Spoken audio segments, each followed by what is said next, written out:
मौजूदा इल्लल्लाह, ला मक़सूदा इल्लल्लाह, ला मौजूदा इल्लल्लाह, ला मख़लूक़ा इल्लल्लाह, ला इलाहा आरो जोरे ला इलाहा, ला इलाहा इल्लल्लाह।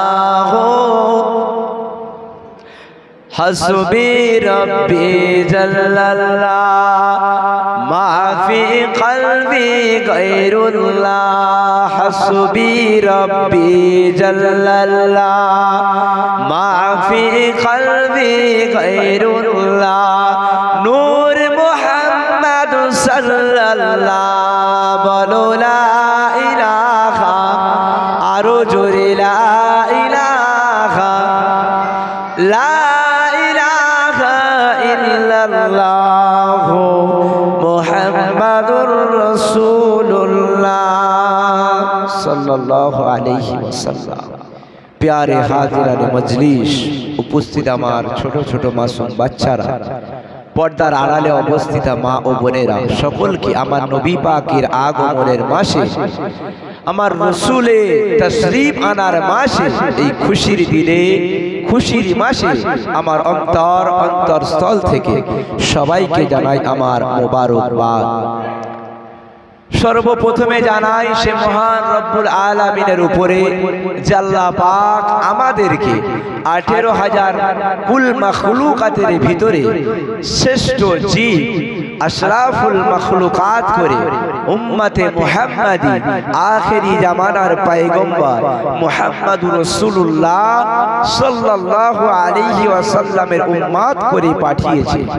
আদম শফিউল্লাহ থেকে ঈসা রূহুল্লাহ আলাইহিমুস সালাম পর্যন্ত আমার রব্বুল আলামিনের কাছে দরখাস্ত দিয়েছিলেন, ও রব্বি আল্লাহ, আমরা আপনার পয়গম্বর না হয়ে আপনার হাবিবের যদি উম্মত হতাম, বড় স্বার্থ হয়ে যেত আমাদের জীবনটা।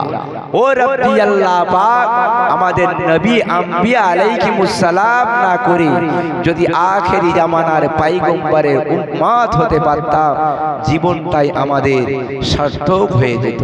আল্লাহ পাক আদম নবী থেকে ঈসা রূহুল্লাহ পর্যন্ত নবীদেরকে ফিরিয়ে দিয়ে একমাত্র আল্লাহ পাক ঈসা রূহুল্লাহ আলাইহিমুস সালামকে আমার আল্লাহ চতুর্থ আসমানে নিয়ে গিয়েছেন, আবার আমার নবী পাকের উম্মত করে পাঠাবে। যে আল্লাহ পাক 1,24,000 ইখতিলাফ 2,24,000 পয়গম্বর আল্লাহর কাছে দরখাস্ত করলো, আল্লাহ পাক তাদের দরখাস্তগুলো আবার ফিরিয়ে দিল, একজনের দরখাস্ত কবুল করলেন নবী মুহাম্মদুর রাসূলুল্লাহর উম্মত হওয়ার জন্য। আর আমি আপনি মুসলমান আখেরি জামানার পয়গম্বর হয়ে নবী মুহাম্মদ রাসূলের উম্মত হয়েও আজকের আমরা এমন কপাল ফাটা মুসলমান, নবী পাকের আলোচনা হবে, মজলিস ফাঁকা, রাসূলের কথা হবে, মজলিসে লোক নাই, আল্লাহর কোরআনের কথা হবে, আপনার রাসূলের কথা হবে, মজলিসে লোক নাই। আর নবীরা নবী হওয়ার পরেও আল্লাহর কাছে দরখাস্ত দিন আল্লাহ পাক আখেরি জামানার উম্মত করেন, এইটুকু আরজি। আর আমরা আল্লাহ পাককে না বলাই আমাদের আখেরি জামানার পয়গম্বরের উম্মত করেছে। সকলে একটু উচ্চ আওয়াজে সেই রবের দরবারে শুকরিয়া আদায় করি, বলেন আলহামদুলিল্লাহ। আর একটু জোরে বলেন। বাড়িতে যারা আছে তারা তো দেখতে পাচ্ছে না শ্রোতা কত আছে, তারা যেন অনেক লোক রয়েছে, কিন্তু না। এখন দুনিয়াবি মজলিসে, দুনিয়ায় এখন ফিতনা ফাসাদ, চায়ের দোকানে লোক বেশি হয়, এসব জায়গায় লোক বেশি হচ্ছে না। ঠিক তাবারকের সময় হয়ে যাবে ইনশাআল্লাহ, এসে ইয়া নবী দাঁড়িয়ে যাবে। তাই যারা এখনো বাজারে ঘুরছে অনুরোধ করছি এই দিনটার জন্য কাল কিয়ামতের দিনে ময়দানে নাজাতের ওসিলা হয়ে যেতে পারে। যা তারপরে জানাই সে মহামানবের প্রতি লাখ লাখ দরুদ ও সালাম যে নবী পাক দিন দুনিয়ার বাদশা সর্বপ্রথমে আমার আল্লাহ পাক নূর করে রেখেছিলেন আর সর্বশেষে আমার নবী আলাইহিস সালাম দিন দুনিয়ার বাদশা হাবিবুল্লাহ মুহাম্মদুর রাসূলুল্লাহর আখেরি জামানায় পাঠিয়ে আখেরি জামানায় নবীদের উম্মতদের শাফায়াতের কান্ডারি করেছেন সেই নবী পাক আমার নবী পাক মদিনাতুল মুনাওয়ারায় আজ নবী পাক উম্মতের চিন্তা করছে সেই রাসূলের মাজার শরীফে রওজা শরীফে আমরা তার গুনাহগার উম্মত হয়ে একটু দরুদের নজরানা পাঠাবো। সকলে একটু উচ্চ আওয়াজে বলেন সাল্লাল্লাহু আলাইহি ওয়াসাল্লাম, বলে সাল্লাল্লাহু আলাইহি ওয়াসাল্লাম। আহা আমার নবী, কোন নবীর কথা বলি? দিন দুনিয়ার বাদশা হাবিবুল্লাহ নবী মুহাম্মদুর রাসূলুল্লাহ যখন দুনিয়ার জমিনে আসে নাই, আব্বা হযরত আব্দুল্লাহ রাদিয়াল্লাহু তাআলা আনহু পেশানি মোবারকে নূর চমকাচ্ছিল। জোরে বলেন সুবহানাল্লাহ। আল্লাহ পাকের নবীর আব্বা জান হযরত আব্দুল্লাহ রাদিয়াল্লাহু তাআলা আনহু রাস্তা দিয়ে যখন হেঁটে হেঁটে যেতে ওই রাস্তার ধারে সুন্দর নারীরা দাঁড়িয়ে থাকতো। কেন? আব্দুল্লাহ রাদিয়াল্লাহু তাআলা আনহুকে বিবাহ করার জন্য। তার কারণ হযরত আব্দুল্লাহ রাদিয়াল্লাহু তাআলা আনহু আমার নবী পাকের আব্বা জান, তার পেশানি মোবারকে নবী মুহাম্মদুর রাসূলুল্লাহ নূর চমকাতে।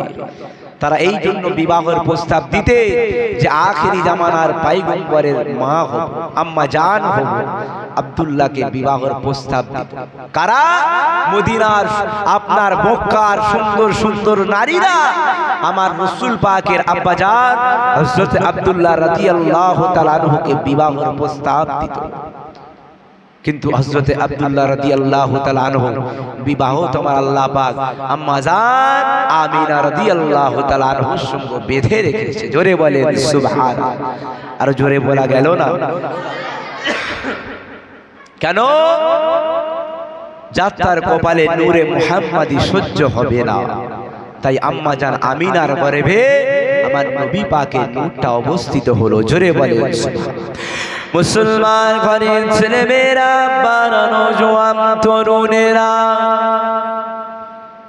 এ নবী পাকের উম্মত উম্মতিরা, এ রাসূলুল্লাহ দিবানারা, ও আল্লাহ পাকের নেক বান্দা বান্দিরা, আল্লাহ পাকের নবীর আব্বা জান হযরত আব্দুল্লাহ রাদিয়াল্লাহু তাআলা আনহু যখন জমিনের উপর থেকে হেঁটে হেঁটে যেতেন, ওই সময় সুন্দর নারীরা আমার নবী পাকের আব্বা জানকে বলতেন, ও হযরত আব্দুল্লাহ, আমি আপনাকে বিবাহ করতে চাই, আপনি কি রাজি আছেন? আল্লাহ পাকের নবীর আব্বা জান হযরত আব্দুল্লাহ রাদিয়াল্লাহু তাআলা আনহু মাথা খাড়া নিচু করে নিয়ে আল্লাহ পাকের জমিনে হেঁটে হেঁটে চলে যেতেন। কাউকে বলতেন না, কাউকে কথাও দিতেন না যে আমি তোমাকে বিবাহ করব, কেননা আপনার আমার নবী পাকের আব্বা জানের সঙ্গে আমার আল্লাহ পাক তারা একজন বান্দিকে রেখেছিলে। ওই সৌভাগ্যিনী নারী, ওই মহানারী হলো আমার আপনার নবী পাকের আম্মা জান হযরত আমিনা রাদিয়াল্লাহু তাআলা আনহু আমার নবী পাকের আম্মা জানের সঙ্গে হযরত আব্দুল্লাহ রাদিয়াল্লাহু তাআলা আনহু হুজুরে বিবাহ হয়ে গেল। আমার নবী পাকের আব্বা জান হযরত আব্দুল্লাহ শ্বশুর বাড়িতে 3 দিন থাকার পরে আমার আপনার নবী পাকের আম্মা জান হযরত আমিনা রাদিয়াল্লাহু তাআলা আনহা আমিনাকে নিয়ে আমার নবী পাকের আব্বা জান বাড়িতে চলে এলেন। কিছুদিন যাবার পরে আমার নবী পাক আম্মা জান আমিনা গর্ভে চলে এলেন।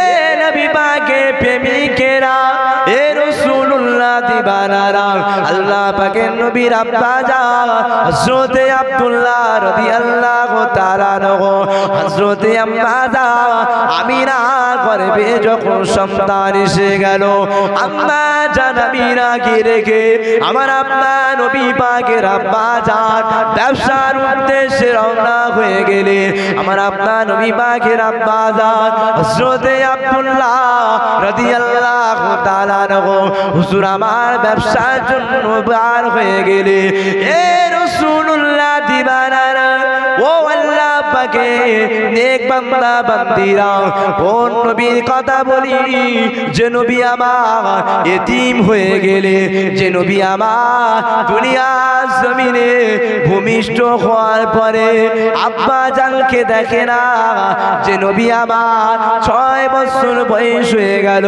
তার মাতাকে হারিয়েছিলে এ রাসূলুল্লাহ দিবানারা সেই নবী পাকের কথা বলি আজকে দুনিয়ার জমিনে আমার নবী পাকের বিরুদ্ধে আমার রাসূল পাকের বিরোধিতা করে আমার হাবিবের বিরোধিতা করে কারা বিরোধিতা করে তারা নামধারী আলেম তারা নামধারী হাফেজ তারা নামধারী ওলামা তারা নামধারী মুফতি তারা নামধারী বক্তা তারা এমন করে দুনিয়ার জমিনে বড় পণ্ডিত ভাবে যারা আমার রাসূলের ভুল ধরায় যারা আমার নবীকে বড় ভাই বলে মানে যে নবী আমার দুনিয়ার জমিনে আগমনের পরে কত না কষ্ট করেছিলে কত না খেটেছিলে কত না আঘাত সহ্য করেছিলে এ রাসূলুল্লাহ দিবানারা ও আল্লাহ পাকের নেক বান্দা বান্দিরা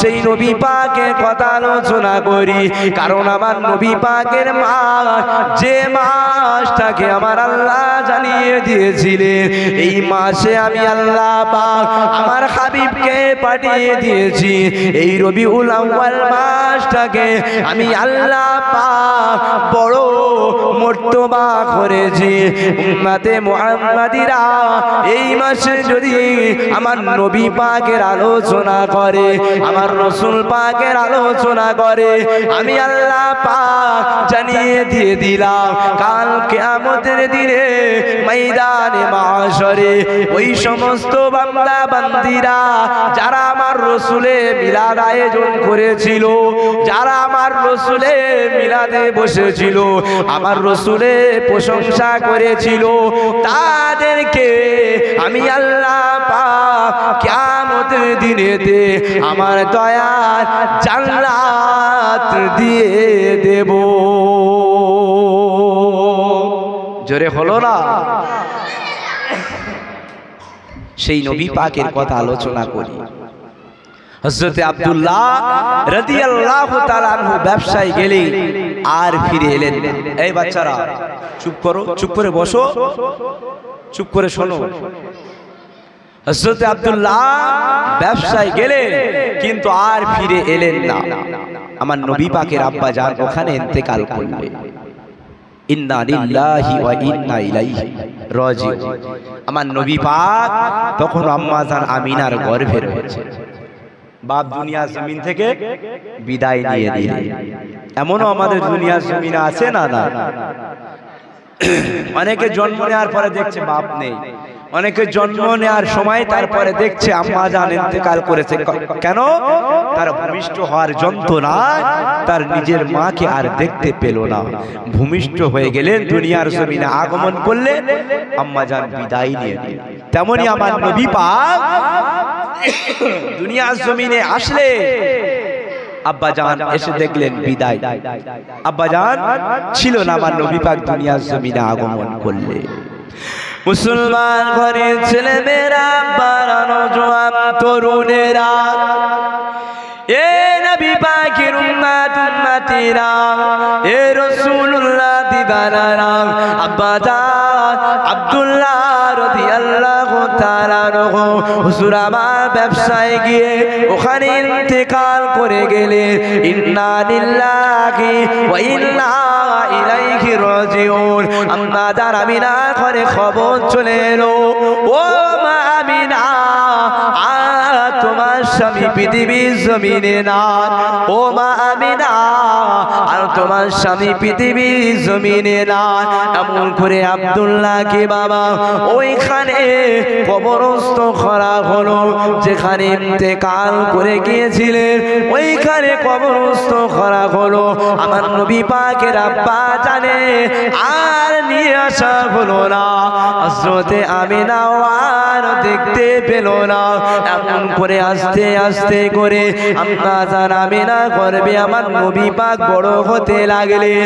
এ নবী পাকের প্রেমিকেরা, এ রাসূলুল্লাহ দিবানারা, আম্মা জান আমিনা বর্ণনা করতে লেগেছে, আমি যখন আমার গর্ভে শিশু মুহাম্মদ রাসূল ছিল, আমি আমিনা বুঝতে পারিনি যে আমার গর্ভে একজন মানুষ আসবে, একজন শিশু নবী মুহাম্মদ আসবে। আমি আমিনা বুঝতে পারি না, কেননা আমাদের পৃথিবীর জমিনে মায়ের গর্ভে যদি সন্তান আসে, দুনিয়ার জমিনে মায়েরা সকলেই বুঝতে পারে যে আমার গর্ভে সন্তান এসেছে, কিন্তু আমার নবী পাকের আম্মা জান হযরতে আমিনা রাদিয়াল্লাহু তাআলা আনহা বুঝতে পারে না। বর্ণনা করে আমার গর্ভে নবী মুহাম্মদ রয়েছে, আমি আমিনা বুঝতে পারি না। এক এক দিনেতে এক এক রাত্রিতে সমস্ত নবী আলাইহিমুস সালামেরা আমি আমিনা আমার বাড়িতে হাজির হতে লাগলে। একদিন আল্লাহ পাকের নবী হযরতে আদম আলাইহিস সালাম থেকে সমস্ত নবী আলাইহিমুস সালামেরা আমার নবী পাকের আম্মা জান হযরতে আমিনা ঘরে হাজির হয়েছিলেন। আর বলেছিলেন, ও মা আমিনা, ও মা আমিনা, তোমার গর্ভে যে সন্তান রয়েছে, তোমার গর্ভে যে শিশু রয়েছে, দুনিয়ার কোনো সন্তান নয়, দুনিয়ার কোনো সাধারণ মানুষ নয়। ও মা আমিনা, এটা হলো আখেরি জামানার পয়গম্বর বিশ্ব নবী সরকারে দো আলম নবীদের সরদার নবী মুহাম্মদুর রাসূলুল্লাহ ছাড়া অন্য কেউ হতে পারে না। তুই জোরে বলতে পারলে তুই একটু লাল চা করতে পারো, লাল চা, লাল চা খেতে হবে, শরীরটা খারাপ না।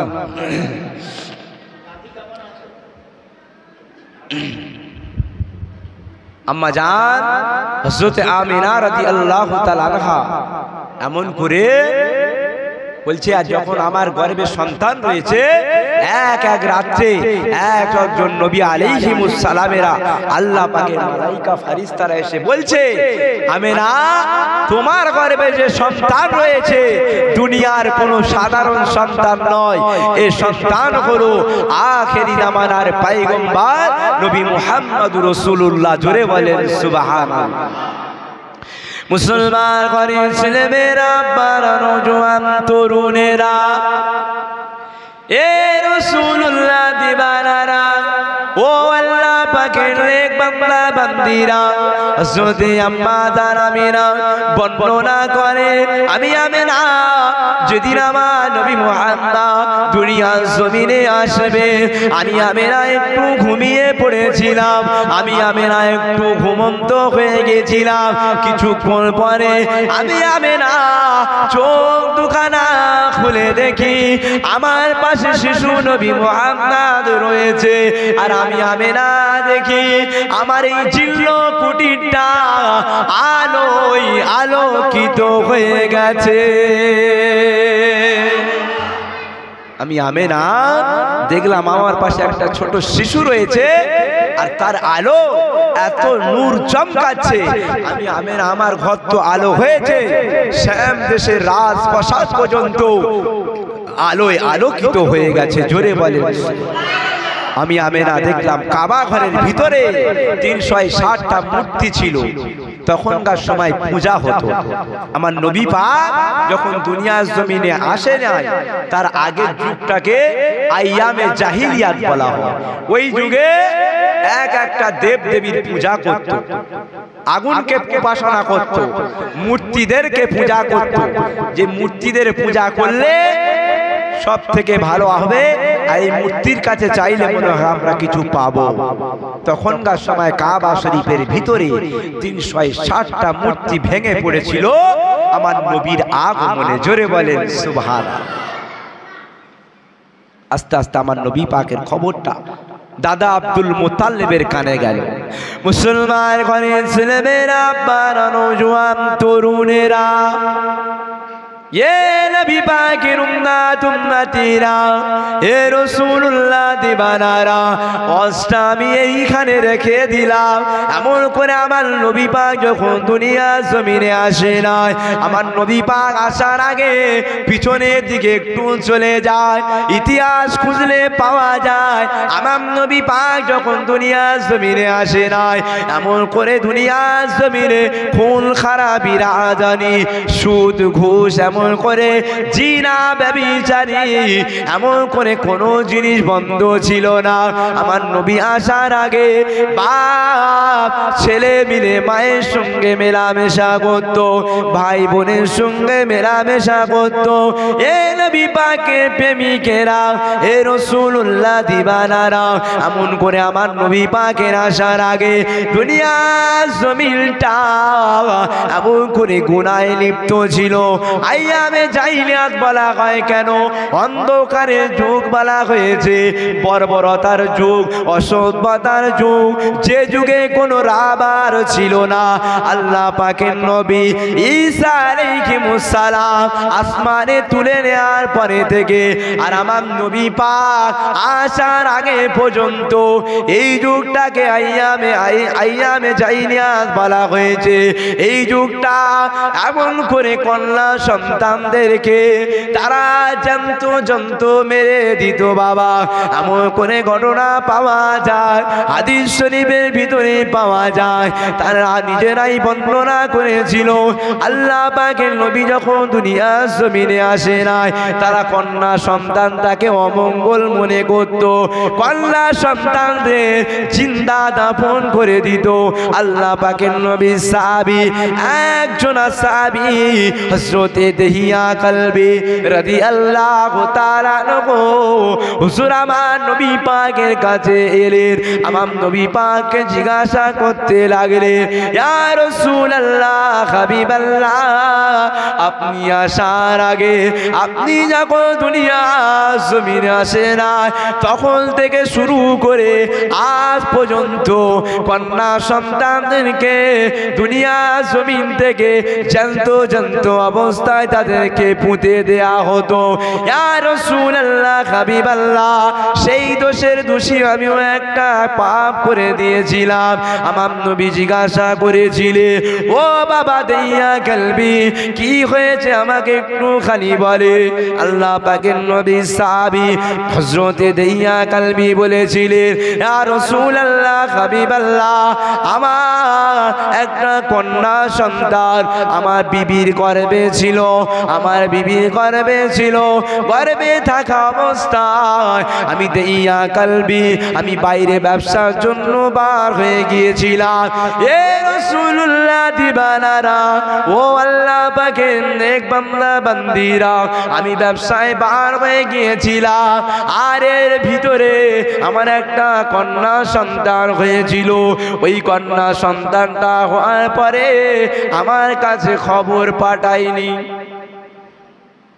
ব্যবসায় বার হয়ে গেছে, তখন কি আর ফোনের যুগ আছে? ব্যবসা বার হয়ে গেছে, আর বিবিকে গর্ভ অবস্থায় রেখে চলে গেছে, বলে গেছে কন্যা সন্তান হলে মেরে দেবে, ওই আঁতুর ঘরেই মেরে দেবে।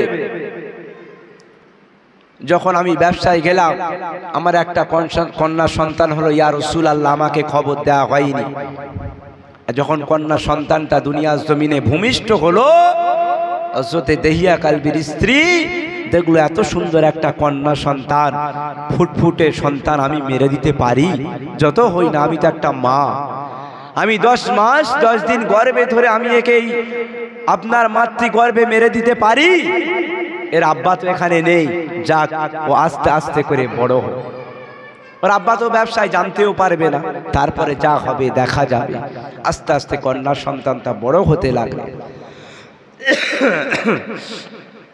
আর ওদিক থেকে দহিয়া কালবি আল্লাহ নবী পাকের সাহাবী বাড়িতে চলে এলেন। ব্যবসা থেকে বাড়িতে এসে দেখছে যে একটা কন্যা সন্তান বাড়িতে ঘোরাঘুরি করছে। মুসলমান ঘরে ছেলেমেয়েরা, নওজোয়ান তরুণেরা,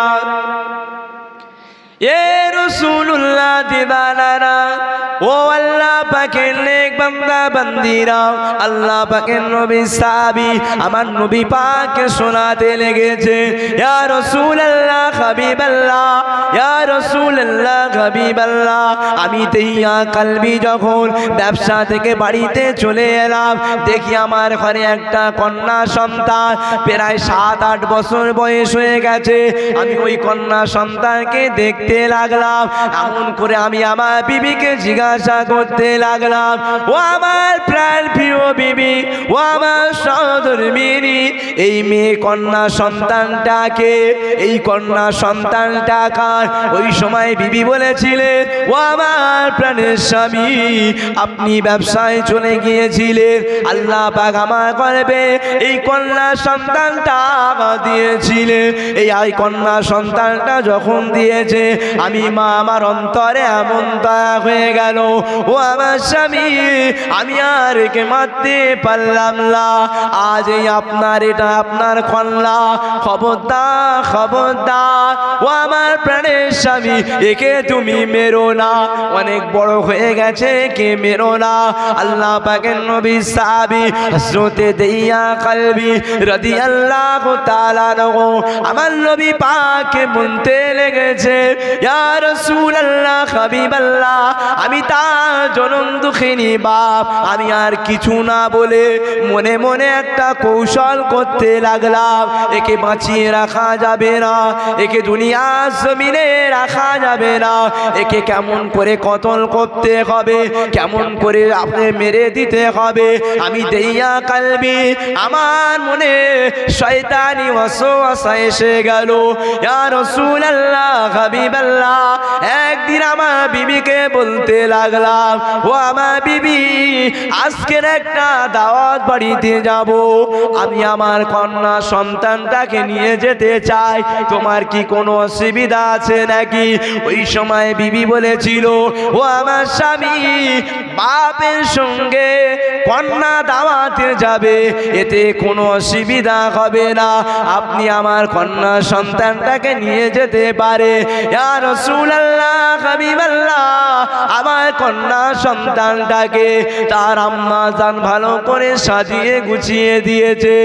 এ নবী পাকের প্রেমিকেরা, এ রাসূলুল্লাহ দিবানারা, আমার নবী পাকের কাছে আল্লাহ নবী সাহাবী বর্ণনা দিচ্ছে, এমন করে সাজিয়ে গুছিয়ে নিয়ে আমি আমার কন্যা সন্তানটাকে নিয়ে দূরে মরুভূমি এলাকায় চলে গেলাম।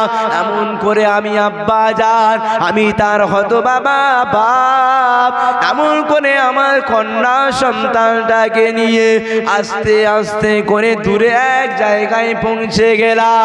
এমন করে মরুভূমি এলাকায় আমি আমার কন্যা সন্তানটাকে নিয়ে গেলাম। আর একটা জায়গা থেকে আমি আমার কন্যা সন্তানটাকে দাঁড় করিয়ে দিলাম, আর একটা গর্ত খুঁড়তে লাগলাম। ইয়া রাসূলুল্লাহ হাবিবাল্লাহ, আমি গর্ত যেগুলো খুঁড়ছি, মাটিগুলো আমার দাড়ি মোবারকে এসে বেঁধে যাচ্ছে, আর আমার কন্যা সন্তানটা আমার এই দাড়ি থেকে মাটিগুলো আস্তে আস্তে করে ঝেড়ে দিচ্ছে, আর বারে বারে জিজ্ঞাসা করতে লেগেছে, ও আমার আব্বা জান, কি ব্যাপার, এখানে কেন গর্ত করছো? আজকে তো আমাকে নিয়ে দাওয়াতে যাওয়ার কথা। ও আমার আব্বা জান, কি ব্যাপার, এখানে গর্ত কেন খুঁড়ছো? ইয়া রাসূল রাসূলুল্লাহ হাবিবাল্লাহ, আমি তার জনম দুঃখিনী বাপ, আমার মনে তখনও কোনো দয়া মায়া হয়নি। ইয়া রাসূলুল্লাহ হাবিবাল্লাহ, আমার কন্যা সন্তানটা আমার মুখের দিকে তাকিয়ে আছে। ইয়া রাসূলুল্লাহ হাবিবাল্লাহ, গর্ত করা শেষ হয়ে গেছে, আমি তার জনম দুঃখিনী আব্বা যান, আমার কন্যা সন্তানটা, আমি আমার কন্যা সন্তানটাকে গর্তের ভিতরে ফেলে দিলাম। ইয়া রাসূলুল্লাহ হাবিবাল্লাহ, তখনও আমার অন্তর একবারও কাঁদে না। ইয়া রাসূলুল্লাহ হাবিবাল্লাহ, আমার কন্যা সন্তানটা যখন আপনার গর্তের ভিতরে রেখে দিলাম আর মাটিগুলো নিয়ে চাপা দিতে লাগলাম, তখন আমার কন্যা সন্তানটা বারে বারে চিৎকার দিতে লাগলো, আব্বা যান, আব্বা যান, আমাকে মাটির ভিতরে দিয়ে যাবেন না, আব্বা যান, আমাকে মাটির ভিতরে দেবেন না, আমি শিশু কন্যা কি অপরাধ করেছি, আমাকে মাটির ভিতরে কেন আজকের পুঁতে দিয়ে যাচ্ছ, আমার আম্মার কাছে বলে এলে দাওয়াতে নিয়ে যাব, আর আমাকে এইভাবে দাফন করে জীবিত অবস্থায় আমাকে মাটি চাপা দিয়ে যাচ্ছ। ইয়া রাসূলুল্লাহ হাবিবাল্লাহ, এ নবী পাকের প্রেমিকেরা, ইয়া রাসূলুল্লাহ, গুনাহগার উম্মতিরা ভালো তারে শুনে রেখে দেন, তখনকার সময় যেমন মেয়েরা ছিল একটা বড় সংসারের জঞ্জাল, একটা কন্যা সন্তান খামানো আপদ ভাবা। নবীর আগে আসার কথা বলছি, আজও দুনিয়ার জমিনে কোনো বাড়িতে যদি পর পর দুটো তিনটে আমার আল্লাহ কন্যা সন্তান দেয়, ওই বাড়িতে অশান্তি লেগে যায়। কেন ওই বাড়িতে স্বামী বিবিকে ধরে মারে, কেন বা একটা ছেলে হলো না, কেন আমার একটা ছেলে হলো না, পর পর তিনটে কন্যা সন্তান কেন হবে? এই কপাল ফাটা মুসলমান আমার নবী পাক জানিয়ে দিয়ে গেছে। আমার নবী পাক নারীকে কত মর্যাদা দিয়েছে, আমার রাসূল পাক জানিয়ে দিয়ে দিলে কোন বাড়িতে যদি পর পর তিনটে কন্যা সন্তান হয়, আমি আল্লাহ পাকের নবী জানিয়ে দিয়ে দিলাম ওই বাড়িতে কন্যা সন্তানগুলো দ্বীনি শিক্ষায় শিক্ষিত হয়ে শরিয়াত অনুযায়ী চলাফেরা করে, তারপর যখন বিয়ের বয়স হয়ে যাবে তার যদি ভালো জায়গায় বিবাহ দেওয়া হয়, আমি নবী পাক জানিয়ে দিয়ে দিলাম ওই ব্যক্তিটা আমি নবী পাক আমার সঙ্গে জান্নাতে যাবে।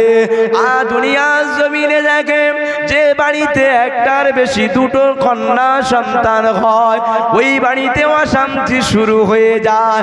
খবরদার পায়ে ধরে বলে দিয়ে যায়, ও আমার নবী পাকের গুনাহগার উম্মতিরা, কন্যা সন্তান হলো আল্লাহ পাকের রহমত, কন্যা সন্তান হলো আমার আল্লাহ দেয়া এক একটা জান্নাত। একটা কন্যা সন্তান আর আমার নবী বললেন একটা জান্নাত। জোরে বলেন সুবহানাল্লাহ। সেই নবী আমাদের যখন নারীর মর্যাদা দিয়ে গেল, আর আজকের দুনিয়ার জমিনে নারীদের মর্যাদাগুলো কোথায় গেল? হ্যাঁ, আজকে দুনিয়ার জমিনে যখন নারীদের উপরে অত্যাচার হয়, বাংলার জমিনে নারীরা কতই সুরক্ষিত আমরা তো সবই দেখছি। নারীরা কতই সুরক্ষিত, এটা আমার নবী পাকের আসার আগের জামানা হয়ে গেছে। ইউটিউব সোশ্যাল মিডিয়া খুললেই প্রত্যেক দিন ধর্ষণের খবর। কথা ঠিক না বেঠিক? হ্যাঁ, কত সুরক্ষিত দেশে আইন ব্যবস্থা, বিচার আছে। আরজিকর কাণ্ডে আজ কতদিন হয়ে গেল, বিচার সঠিক বিচার হয়েছে? সঠিক বিচার হয়নি। আমার নবী পাকের আসার আগেও এই অত্যাচারগুলো হতো, সেসব কি এখন শুরু হয়ে গেল? মুসলমান সাবধান হয়ে যা, আমার মায়েরা বোনেরা সাবধান হয়ে যা, পর্দা করে নবী পাকের সুন্নত অনুযায়ী চলে। আমার নবী পাকের সাহাবী হযরতে দেহিয়া কালবি আমার নবী পাকের কাছে বলছে আর ঝরঝর করে কাঁদছে, ইয়া রাসূলুল্লাহ, আমার কন্যা সন্তানটাকে জীবিত অবস্থায় যখন দাফন করলাম, আমার কন্যা সন্তানটা এত জোরে চিৎকার দিয়েছিল, ইয়া রাসূলুল্লাহ, হাবিবাল্লাহ, এখনো পর্যন্ত আমার ওই কন্যা সন্তানের চিৎকার আমার মনে ওঠে। ইয়া রাসূলুল্লাহ, আল্লাহ কি আমার ক্ষমা করবে না? আমার নবী পাক বললেন, আমার সাহাবী দেহিয়া কালবি, আল্লাহ পাক তো দয়ার সাগর, তুমি যে পাপ করেছো এই পাপের ক্ষমা একমাত্র আমার আল্লাহ দিতে পারে। কারণ আমার আল্লাহ পাক তোমার ঘরে মেহেরবানি করে একটা রহমত স্বরূপ কন্যা সন্তান দিয়েছিল, তুমি সেটাকে জিন্দা দাফন করে দিলে। দেহিয়া কালবি, আল্লাহর দরবারে মাপ চাও, আমার আল্লাহ নিশ্চয়ই মাপ করে দেবে। জোরে বলেন সুবহান। আর দুনিয়ার জমিনে আমরা কতই বা পাপ করছি। কন্যা সন্তান যখন একটা হয়ে যাওয়ার পরে দুটো হয়, কারো বা ঘরে চারটে হয়, অশান্তি হয়। করবেন না, এটা আল্লাহর রহমত। আরে আপনার ঘরে যখন কন্যা সন্তান দিয়েছে কে? কথা বলে, আপনার ঘরে কন্যা দেওয়ার মালিক কে? আল্লাহ। বড় করবে কে? আপনার রুজি যদি হতে পারে, আপনার স্ত্রী যদি রুজি হতে পারে, আপনার ওই কন্যা তিনটের রুজি কেন হবে না? এটাই রুজি দেবে কে? আমার আল্লাহ। যখন বিয়ের বয়স হয়ে যাবে, তার বিয়ের ব্যবস্থা করবে কে? আল্লাহ। তার সুখে রাখার দায়িত্ব আমার আল্লাহর হাতে। সব কিছু টোটালটাই আমার আল্লাহর হাতে। তাহলে কেন অশান্তি হবে? শিক্ষার অভাব। বলা হয়েছে না, শিক্ষা জাতির মেরুদণ্ড। সে যে কোনো জাতি হতে পারে, চাहे ইহুদি, নাসারা, খ্রিস্টান, হিন্দু, সনাতনী, মুসলমান, যে কোনোই ধর্ম হোক, শিক্ষা সব জাতির মেরুদণ্ড। শিক্ষা যদি আজ মুসলমানের ঘরে থাকতো, দুটো তিনটে কন্যা হওয়ার পরে পরের মেয়েটাকে এনে প্রহার করতো, মারতো, তার কি দোষ আছে? সে কিভাবে তার গর্বে ছেলে কি না মেয়ে সে কিভাবে বুঝবে? সবই তো আল্লাহর হাতে। এই শিক্ষাটা মুসলমানের ভিতরে কম, যে আল্লাহ পাক সবাইকে বুঝবার মতো, শরিয়াতের মতো, তার দ্বীনের মতো বোঝার তৌফিক দান করেন। সকলে বলেন আল্লাহুম্মা আমিন। আমি ওদিকে ওয়াজটা কোথায় ছেড়ে এসেছিলাম? হযরত আব্দুল্লাহ রাদিয়াল্লাহু তাআলা আনহু যখন নবী পাক যখন দুনিয়ার জমিনে ভূমিষ্ঠ হলে, খবরটা আব্দুল মুত্তালিবের কানে গেল। মনে আছে কিনা?